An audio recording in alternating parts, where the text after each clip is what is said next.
I think we see a shift in the political mood towards where the public has been for many years, where we've seen consistent and pretty overwhelming support in favour of changing the law.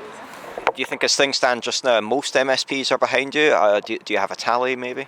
No, as I say, I've had conversations with colleagues across the parties. As I say, there's strong support amongst many. There are those who I'm pretty confident I'm not going to be able to persuade, and there's a large number who probably find themselves a bit conflicted, a bit undecided, and that's entirely reasonable and natural. I think, though, I detect more of a feeling that colleagues are looking for reasons to support rather than excuses to oppose, but there's a few weeks to go still of evidence gathering, and I think that will be important, not least I think in terms of hearing from jurisdictions where laws such as the one I'm seeking to introduce here have been introduced safely and successfully, are operating without any difficulty and providing the choice, the dignity and compassion that dying people in those states and countries need and deserve.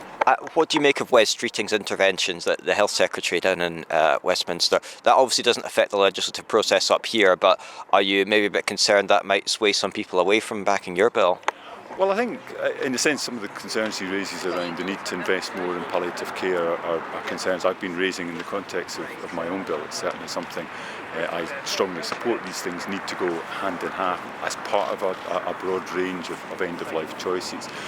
However, I think the indication from the Prime Minister was that Cabinet Ministers would be allowing colleagues an opportunity to make up their own minds on this and not be kind of lobbying behind the scenes. It's difficult to necessarily square that with some of what the Health Secretary has been saying. But nevertheless, as you say, that process will run its own course. I'm more concentrated on ensuring that the scrutiny process here in the Scottish Parliament on my bill is as robust as it possibly can be, and that I continue to engage with my MSP colleagues to answer queries or concerns or questions that they have.